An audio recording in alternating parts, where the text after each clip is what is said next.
ఇప్పటికే తీవ్ర నగదు కొరతతో, ఆర్థిక సంక్షోభంతో కొట్టుమిట్టులాడుతున్న పాకిస్తాన్పై భారత్ విధించిన ఆంక్షలు కూడా తోడవడంతో మరింత సంక్షోభంలోకి కూరుకుపోతుంది. పహల్గామ్ ఉగ్రదాడి నేపథ్యంలో ఏ క్షణమైనా యుద్ధం ప్రారంభం కావచ్చన్న వార్తలు ద్రవ్యోల్బణం కొండెక్కింది. నిత్యావసర ఆహార పదార్థాల ధరలు ఆకాశాన్ని తాకుతున్నాయి. పలు నివేదికల ప్రకారం పాక్లో కిలో బియ్యం 339గా ఉంది. డజన్ గుడ్లు ధర 332గా ఉంది. లీటర్ పాల ధర 224గా ఉంది. కిలో టమాటా 150గా ఉంది. కేజీ చికెన్ 800 రూపాయలు పలుకుతుంది. ఇలా ఏ ఆహార పదార్థాల ధర చూసినా దిమ్మ తిరిగిపోతుంది. తీవ్ర ఆర్థిక సంక్షోభంతో ఉక్కిరిబిక్కిరి అవుతున్న పాక్కు ఇప్పుడు ద్రవ్యోల్బణం పెద్ద సమస్యగా మారుతుంది. జమ్మూ కాశ్మీర్ పహల్గామ్లో ఉగ్రదాడి తర్వాత పాకిస్తాన్ తీవ్రమైన ఆర్థిక పరిణామాలను ఎదుర్కొంటుంది. పాకిస్తాన్ నుండి కార్యకలాపాలు నిర్వహించిన నిషేధిత లష్కరే తైయబా అనుబంధంగా ఉండే ది రెసిస్టెంట్ ఫ్రంట్ (టీఆర్ఎఫ్) ఈ దాడికి బాధ్యత వహించింది. ఉగ్రదాడి యావత్ దేశాన్ని ఉలిక్కిపరిచేలా చేసింది. దీనిపై భారత్ తీవ్రంగా స్పందించింది. పాక్పై ప్రతిచర్యకు దిగింది.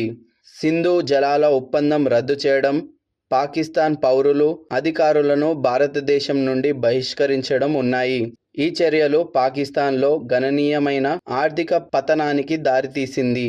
పాకిస్తాన్లో నిమ్మకాయలు కూడా విలాసవంతమైన వస్తువుగా మారిపోయింది. గ్రాసరీ యాప్ పీకే ప్రకారం పాకిస్తాన్లో 250 గ్రాముల నిమ్మకాయల ధర ఇప్పుడు 234 రూపాయలుగా ఉంది. పాకిస్తాన్లో తేనె ధర విపరీతంగా పెరిగిపోయింది. గ్రాసరీ యాప్ పీకే ప్రకారం 500 గ్రాముల తేనె ఇప్పుడు 770 రూపాయలుగా ఉంది. పాకిస్తాన్ వంటశాలలో ప్రధానమైన వంట పదార్థం నెయ్యి చాలా ఖరీదుగా మారిపోయింది. పాకిస్తాన్లో ఎక్కువగా సూట్లో అమ్మకాలు ఉంటాయి. అది గణనీయంగా తగ్గిపోయింది. పాకిస్తాన్ సూట్లో, ముఖ్యంగా మహిళలు దుస్తులు, భారతదేశంలో చాలా కాలంగా ప్రాచుర్యం పొందింది. అయితే పహల్గామ్ దాడి, దాని ఫలితంగా ఏర్పడిన దౌత్యపరమైన పరిణామాల తర్వాత ఈ సూట్ల అమ్మకాలు గణనీయంగా తగ్గిపోయాయి. భారత్ అట్టూరి వాగు సరిహద్దును కూడా మూసేసింది. దీనితో దాదాపు 3,886 కోట్ల రూపాయల విలువైన సరిహద్దు వాణిజ్యం నిలిచిపోయాయి. ఇది పాకిస్తాన్లో ఔషధాల నుండి ఎరువుల వరకు వివిధ వస్తువుల లభ్యతను ప్రభావితం చేసింది. దీనివల్ల ధరలు కూడా మరింతగా పెరిగిపోయాయి. పాకిస్తాన్లో మనుషులు బతకడానికి చాలా ఇబ్బందిగా మారిపోయాయి. ఇప్పటికైనా పాకిస్తాన్ మారుతుందో లేదో వేచి చూడాల్సిందే. దీనిపై మీ అభిప్రాయాన్ని కమెంట్ చేయండి. ఈ వీడియో మీకు నచ్చినట్టయితే లైక్ చేయండి. మీ ఫ్రెండ్స్ అండ్ ఫ్యామిలీ మెంబర్కి షేర్ చేయండి. మరిన్ని లేటెస్ట్ అప్డేట్ కోసం మా ఛానల్ను ఫాలో అవ్వండి.